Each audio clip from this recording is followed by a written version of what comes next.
Welcome to the Flying High Club in association with the World Aviation Festival, Lisbon 2025. This series in Lisbon is brought to you and powered by Swiper, the digital payment platform which works in managing disruption and airline compensation. Swiper is smart, seamless, and built for the future of air travel. You'll find more information in the link below and the comment section. Thank you to Swiper for supporting the Flying High Club at Lisbon 2025. Enjoy the episode. Welcome everyone to the Flying High Club podcast. We're at World Aviation Festival, Lisbon 2025 as the official podcast partner. And I am delighted, as always, to meet a return guest. We had a great time in Amsterdam last year with him. And I know the episode was hugely popular. So we decided we'd have to call him back. And I am delighted to call back Willie Walsh, the Director General of IATA. But you'll know him from his experience at IAG and Aer Lingus and the conversations we had last time as well. So welcome, Willie. Thank you for coming back. Thank you. Good to be back. Yeah. How are you doing? Good. Thanks. Yeah. Fantastic. I Busy. saw some interesting comments at the panel earlier that you were doing. So we'll delve into those as well. But as always, we'd like to ask you about World Aviation Festival. You've been here today.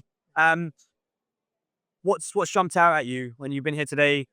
It's clearly very vibrant, which is something we say when it comes to these festivals. I think it's a great taking the pulse of the industry when you see so many people around. And I think the thing I like about this one is the focus on technology, you know, particularly the startups that you see here. And I've spent some time of the last 2 years when I've been at World Aviation Festival talking to the startups. I've met some who were involved in previous startups who are now starting again, which is always good and interesting. So yeah, it's good. Fantastic. And for those that didn't see our last episode, I mean, I don't know why they wouldn't have, but if you had to describe what you do to someone outside of aviation right now, how would you describe it? So IATA is the global representative body for the airline industry. So today we've got 364 member airlines. We represent about 85% of commercial aviation activity through the work that those airlines do. We have a simple, if you like, focus, which is to serve and represent and lead where necessary, or lead where they want us to lead. But we're not the leaders of the industry. We're there to serve and represent the member airlines. So we're doing good, I think. It's a challenging industry, but an exciting industry. We provide a lot of services to the industry, some of which we do on a commercial basis. Some we do as if like a core offering to our member airlines. So I think we're very relevant to the industry. And we're always looking to see how we can help the industry move to embrace what's going to happen in the future, particularly when it comes to new technology. Looking forward thinking. Fantastic. And then going back to startups here, as you said, you've seen them here and you're walking around. If you were in their shoes, what would you be asking them to focus on right now? Well, I think to be clear in terms of what it is they're offering, because we get a lot of very busy senior airline representatives who don't have time to go through a whole big spiel. So to be very clear, here's what I can do for you. Here's what makes us different. Here's how we can change your product or your services or your operation and make a real difference. So I think it's that clarity and direct approach. So it is the elevator pitch almost, you know. So don't spend your time trying to go into the history and who you are. Just hit them hard with, you know, I can make a difference in here's how. Well, fantastic advice, and I think you're absolutely right. I think airlines and airports are kind of sometimes skeptical when they're coming here because they feel like they'll just get handed upon and have to. How do you sift through those ideas over and over? There are some great ideas, you know, so it's always good to spend a little bit of time. Last year, I probably spent about an hour just walking around talking to the various startups. Some of them I've stayed in touch with, some I didn't think were relevant. So I'm looking forward to doing it again this year. Fantastic. And like you said, when we're talking about innovation, we're talking about this industry, as you said, it's all about looking forwards. Yeah. What's your boldest prediction when it comes to what you're willing to make about the airline industry in the next 10 years? It's going to be an exciting 10 years. And to be honest, other than in technology that will help us to serve our customers, particularly around AI, you know, I think it's all going to be around AI, to be fair, because it's going to happen whether you like it or not. I think most people like it. It's going to have an impact. The question is, how can you use it to have a positive impact on your business?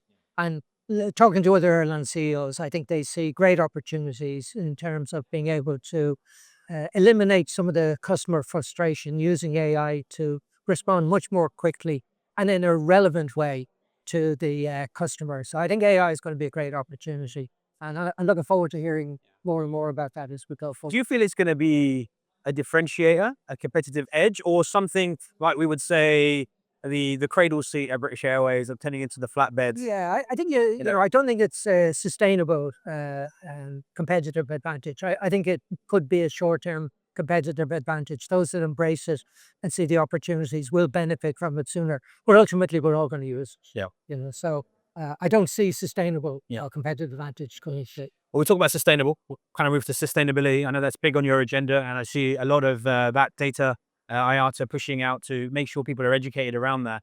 But for example, sustainable aviation fuels. We talk about it at every panel. Yeah. It's a keynote speech. We have this conversation everywhere we go. Everyone talks about it. Is SAF the silver bullet? It's a great question.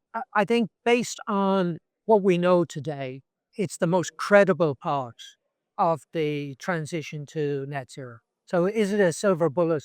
It's the only one we have. I don't think it's the long-term solution, but I think it's going to be very important as we transition in the time frame that we're talking about. So I think beyond 2050, I think we'll be looking to different technology. I think we'll be looking to hydrogen. So I think there are other things that will make a difference. But given that we're focused on net zero in 2050, SAF is the silver bullet that we have available. Okay. And I'll move on to another hot topic. I know you get involved in a lot of them. So um, we see a lot of talk about Heathrow, as you know, and I'm sure in your previous roles as well, you spent a lot of time talking about Heathrow, and I know you did. And the third one where we're here again. Yeah. What are your thoughts? Is it ever going to happen? And should it happen in the way it's being talked about? So I can understand why the British government is positive towards airport development, and it's great to see it because they recognise to give a boost to the UK economy, they have to have big infrastructure projects, and airport infrastructure is going to make a difference. I think there's always been a strong economic argument for additional runway capacity in the southeast.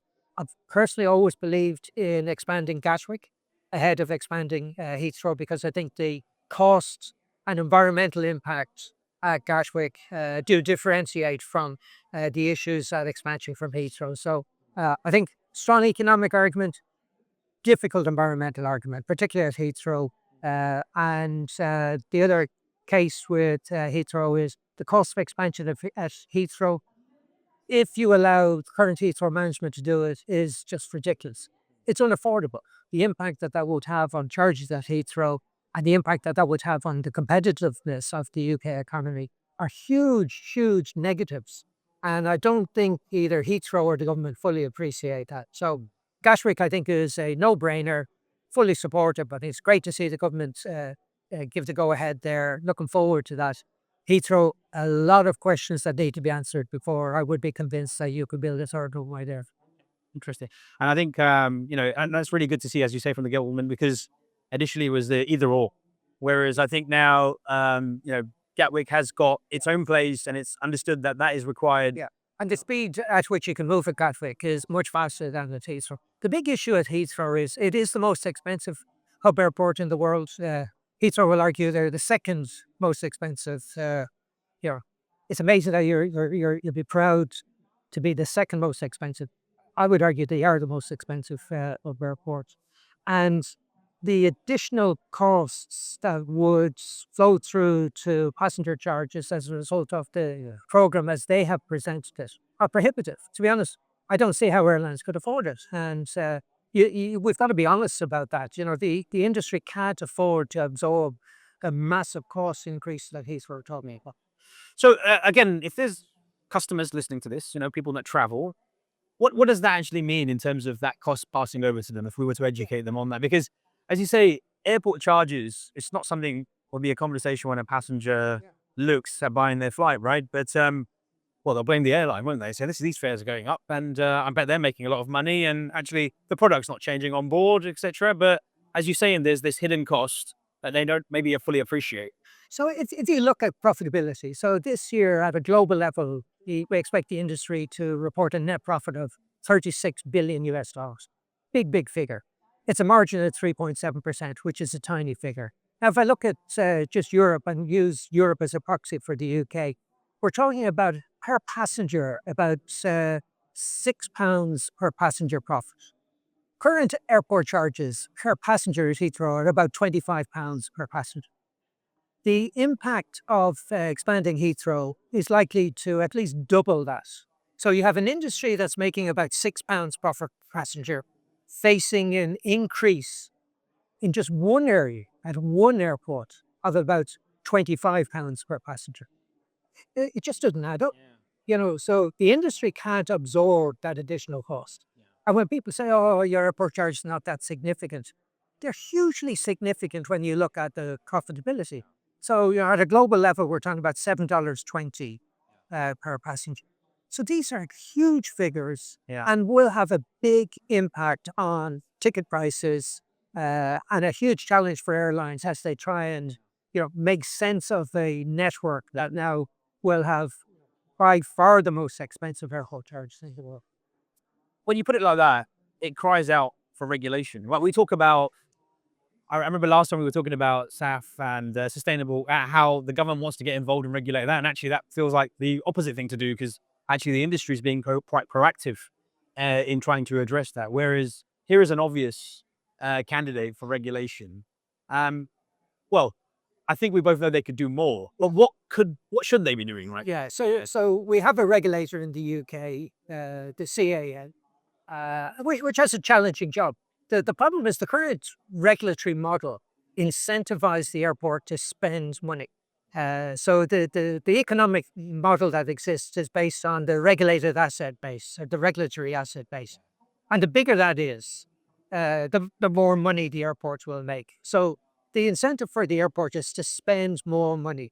They would argue it's spend money to invest in the airport, which is investing in the asset base. The problem is, if you're not incentivized to do that in an efficient manner, then you're going to waste money. And that's what we've seen. So Heathrow's track record of delivering on big projects is actually very, very poor. One that you'll be familiar with, the tunnel, Yes. which goes to the old central area. Yes, the central area, yes. That's 10 years late. Yes. And hundreds of millions Overspent. 10 years late. Now, they want to tunnel the M25. They want to build a runway over the busiest motorway in the UK. And they're saying, trust us. We know how to do this sort of stuff. They don't. Yeah. And the performance is shocking. So, okay, people will say, Willie, you're not a fan of Heathrow. I'm not. And I don't make it. I don't try to hide that. Yeah. But what I think is important is that people do challenge them where you can see that their track record is poor. And when you have huge overrun in terms of spend and time, you have to be crystal clear that you cannot afford that. So I have no confidence, zero confidence. I'm not even at 1%. I'm at zero that Heathrow would be able to deliver this project in the timescale they're talking about and in the price. The price they're talking about, which is already... And that's huge. Yeah. Sorry, I don't believe they can do it. Yeah. Okay. No, I mean, it's a really good way of putting it, actually. I think that's what I was trying to say, that everyone keeps talking about the third runway. Like you said, huge push for the economy, create jobs, create the ability to grow the airport, but actually at what cost and what is the impact on the customer? So thank you for clearing that up. Yeah, I think there's another question that we can ask as well is, do we need a 3,500 meter runway as the third runway? The industry has changed. Technology has changed. The new aircraft has changed. So, there's a lot of additional costs associated with the length of the runway. Would it be possible to build a shorter runway at significantly lower cost? That's certainly the alternative proposal that some have put forward, which would mean you avoid encroaching on the motorway in 25. And I think that should be evaluated much more carefully than maybe it has. Well, we'll see where it ends up. Feels like a conversation. It's going to be fun to watch. Yeah, absolutely.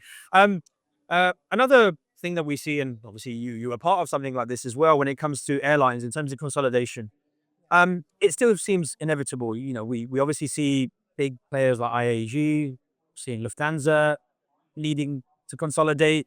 You know, IAG soaring in Europe. What do you expect to be happening, for example, in the US or Asia around consolidation? Yeah, I think there's still scope for consolidation. We've seen in the US the Spirit JetBlue merger was called off, and we see Spirit now in Chapter 11 for the second time in what 6 months. Yes. Going through a radical restructuring. Um, so when regulators stand in the way of consolidation, they assume that everything remains the same, and it clearly didn't. Spirit, I think, was in a challenging position and had to look at a different future. So, you heard Luis Rodriguez at KLP saying, the world has changed. The idea of being a standalone airline just not credible in the current environment. So, being part of a larger group is important. So, I think Gave a consolidation. judgment mark. A plaque on. Yeah, but to be honest, it is part of the solution. Yeah. Now, the fascinating thing is, I don't know if you heard me quoted earlier, but Mm. I looked at data in the past 10 years. Globally, we saw 408 new airlines start. Yes. In 10-year period.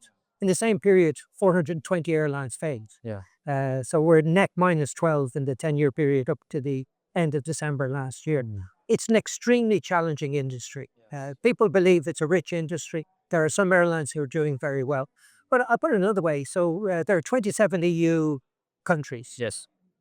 In those 27 EU countries, we have 92 airline members. And we don't represent every airline in the EU 27. But we've got 92 airlines in IATA, member airlines in IATA that come from the 27 EU countries. It's a very fragmented industry.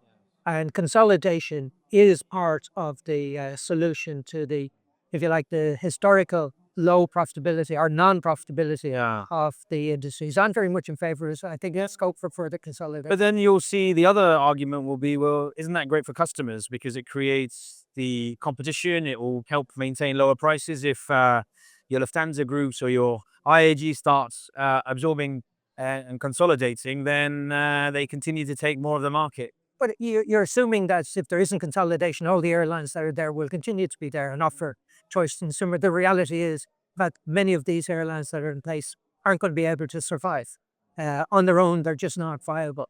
And if you look at the US industry before we saw consolidation, you have pretty much everyone in the industry in Chapter 11, Yeah. bankrupt, zero investment in aircraft, zero investment in product. The customer service compared to Europe or the rest of the world was shocking. Today, you've got a very competitive, consolidated airline industry. There are fewer airlines. I would argue it's just as competitive, and not more competitive. But you've seen significant investment in the product, Yeah. significant investment in aircraft. So the customer, I believe, is getting a much better service and still operating in a competitive airline, despite the degree to which the industry has consolidated in the US. So, I think there is a strong argument for consolidation. Yeah. I think it's not always the case if the consolidation doesn't take place that the competitive landscape will remain the same.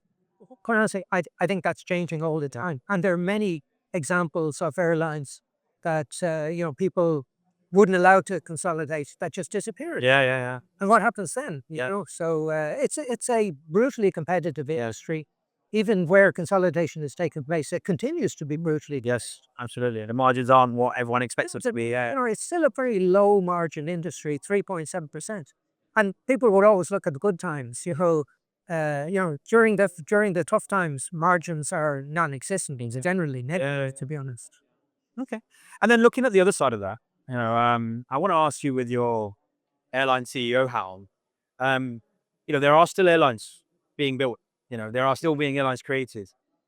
If you're in that place today, given where we are when it comes to tech, and we're seeing what we're having a conversation with AI, if I gave you that blank check and that open start from scratch, blank piece of paper, what would an airline of tomorrow look like?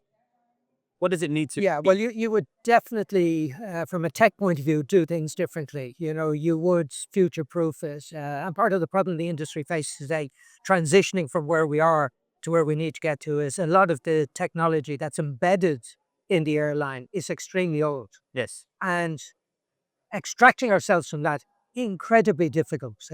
Because to be honest with you, we've got systems in place. Like I speak about Aer Lingus.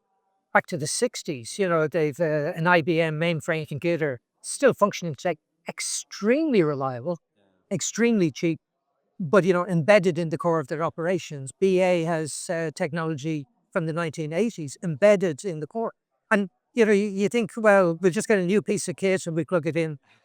It's a much more challenging that you don't know what happens when you switch off. It's not something else. Yeah. Just it's do we know just how integrated this is? So the great thing if you were starting up, Yeah. you wouldn't do it the way we did. And we talked, and you heard it on one of the panels there about modularity.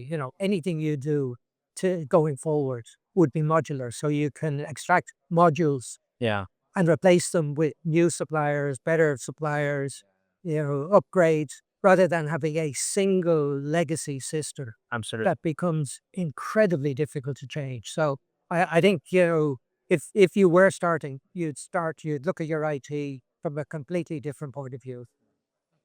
And given the landscape, would you do it? No, yeah. Yeah, I love the industry. Yeah. I think it's extremely challenging. Yeah. Like if you had unlimited funds, Yeah. it's still very difficult because, you've got to be able to be relevant to consumers. And in an environment where, in Europe in particular, most airports are full, getting access to airports is going to be extremely difficult. So you can have the most modern technology, the most modern fleet, if you can get your hand on aircraft. But, you're going to be very limited in terms of where you're going to fly. And you actually go to where customers want to eat. Yeah. Yeah. So, there's still opportunities there. I'm not saying, you can't do it, but it's much more challenging today than it was maybe 15 years ago, particularly in Europe, where we haven't seen the investment in airport infrastructure that we've seen in other parts of the world.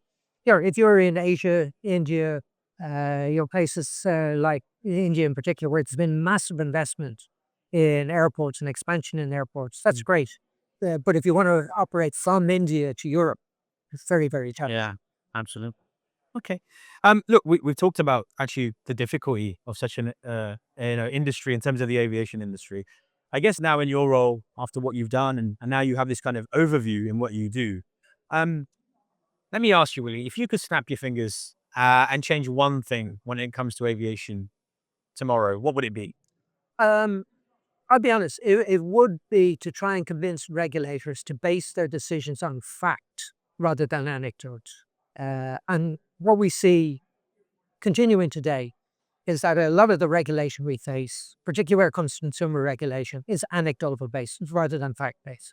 And this, I've challenged both the Commission and members of the European Parliament. When you're talking about consumer regulation, explain to me what the problem is that you're trying to regulate, and support that problem with data. Yeah. They don't have it. So, they're still basing regulation today on an environment that existed in 2004, or even before 2004, because the consumer regulation was introduced in 2004. And to be fair, I don't think the airline industry was great in terms of serving the customer today. I think it's very changed. Yeah, very changed. absolutely. So when you're regulating for a problem, make sure that the problem exists. And if the problem doesn't exist, don't regulate, because regulation costs money.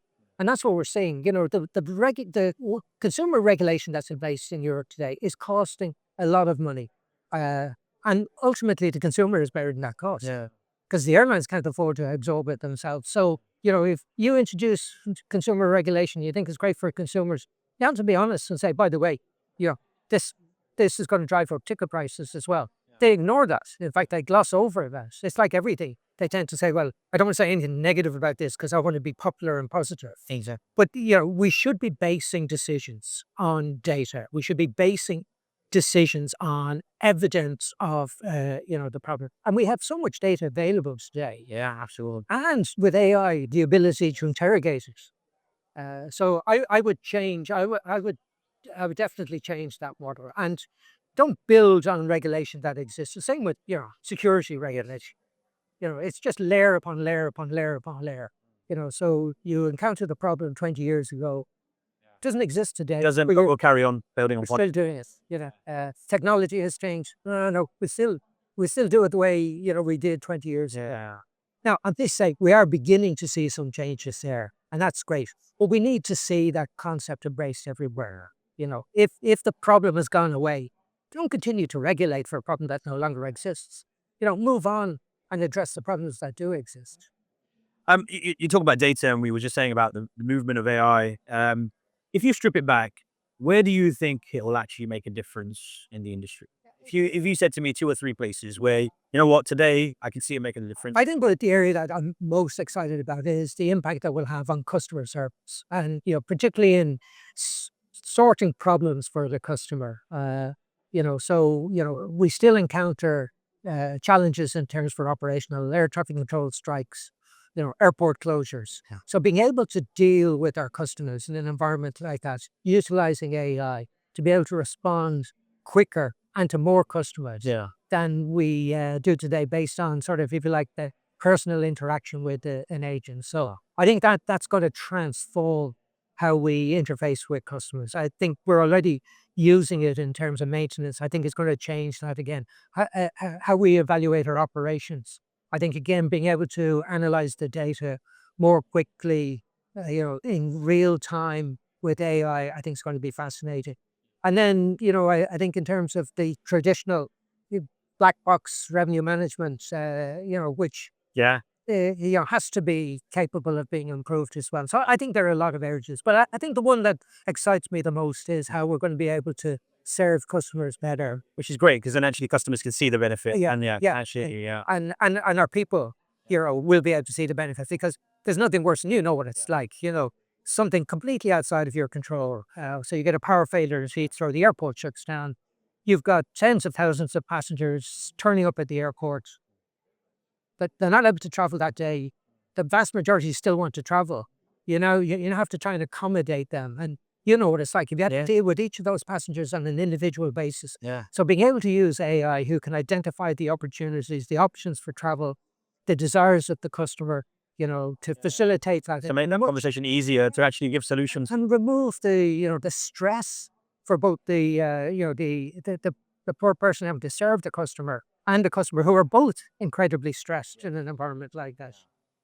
So I think that's going to make a huge Yeah, difference. I agree with you there.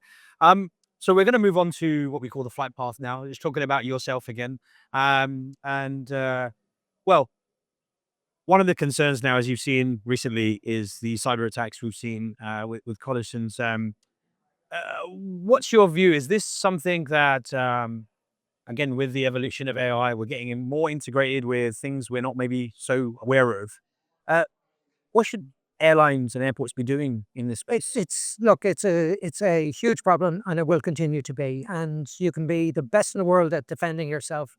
You're never going to be able to defend yourself 100%.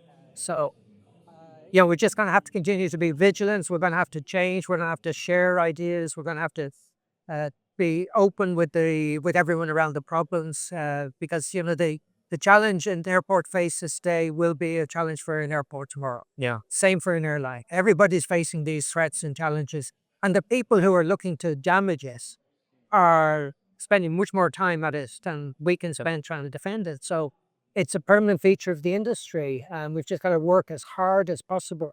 But we've got to you have to work together, Yeah. because we're definitely in this area, definitely going to be stronger together, trying to defend ourselves. But it's always going to be a threat.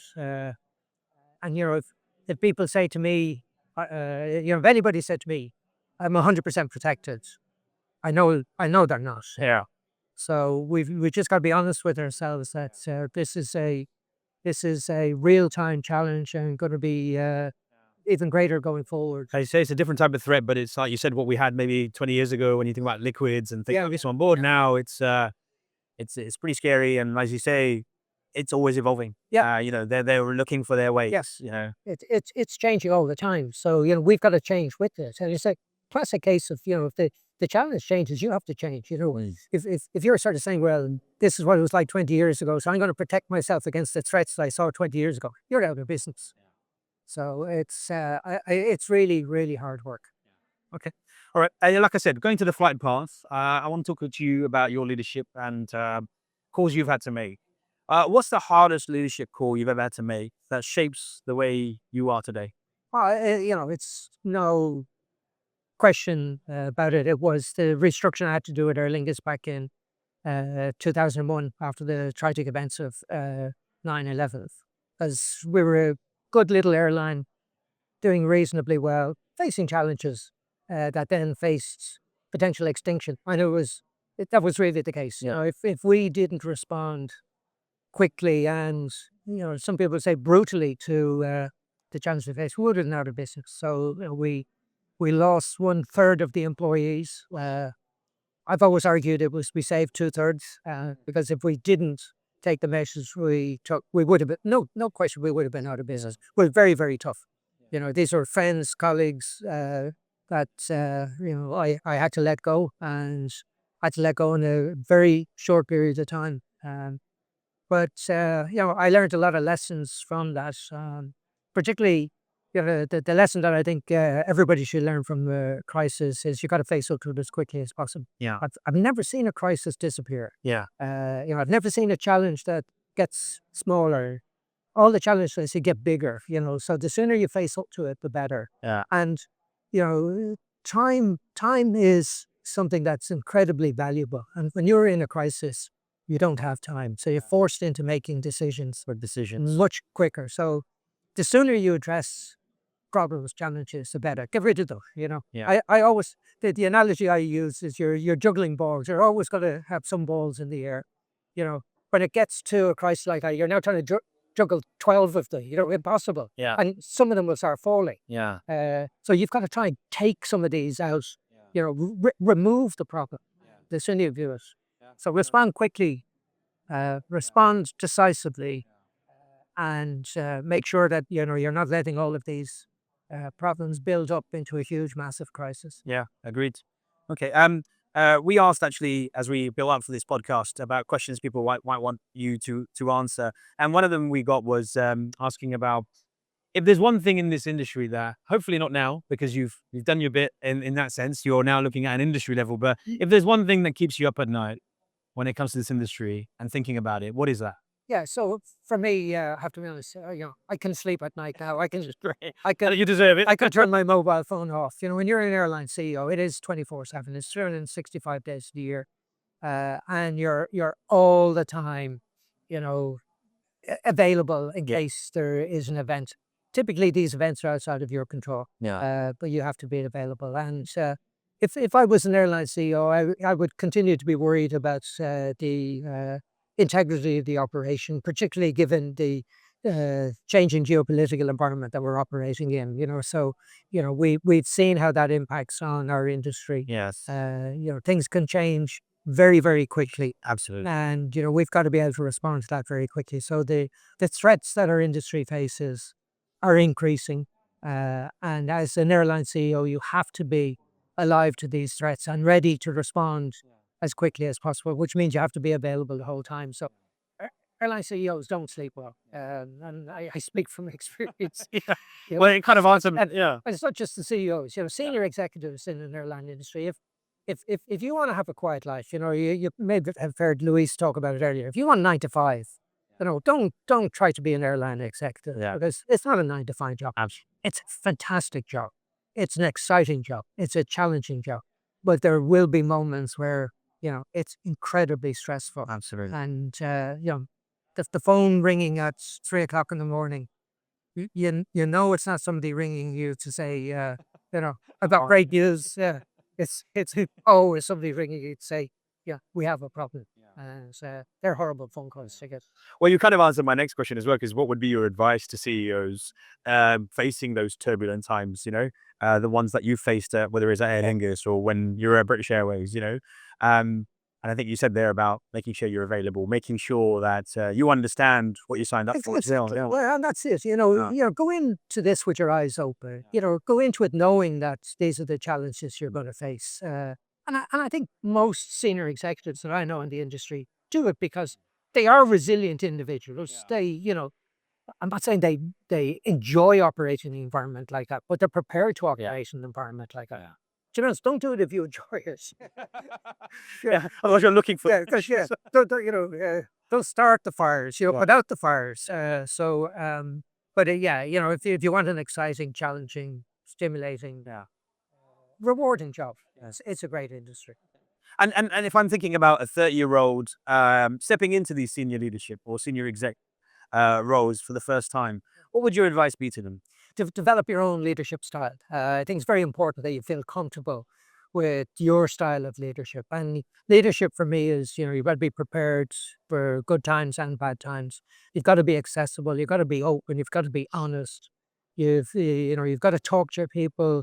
You've got to enjoy talking to your people. You've got to enjoy getting a bit of stick. But resilience.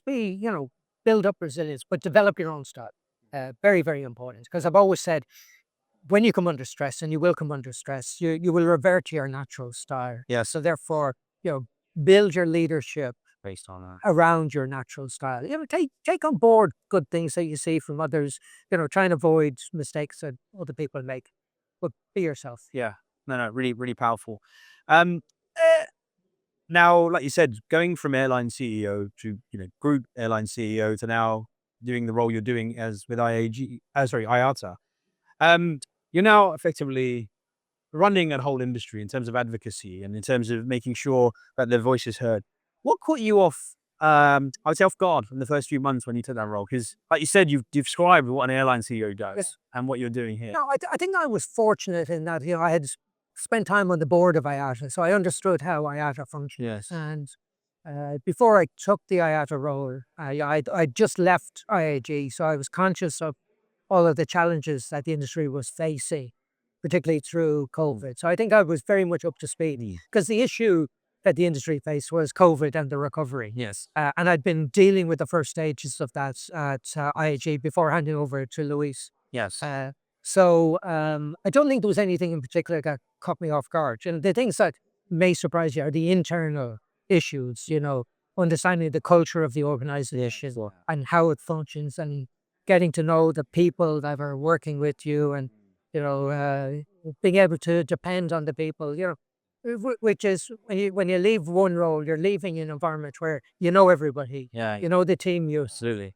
you're then transitioning to a completely new team. Some of them you know, some you don't. And it's just, getting comfortable with that. But I don't think it was anything that really coupled. Or the fact that your phone wasn't ringing after 10 o'clock. Yeah.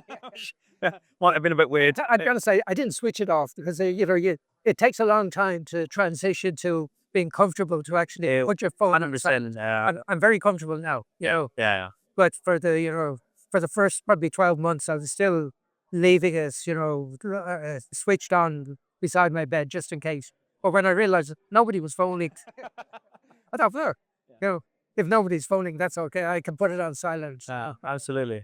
Yeah, no, I still see when you see things like the IT issues or the cyber attack issues, your normal residential is pick up your phone and actually think, oh my God, because your brain goes back to, as you say, what you were doing. But actually it's like, well, it's not your problem, it's Big's, which is quite refreshing, but you still sympathize. I have huge sympathy. Yeah.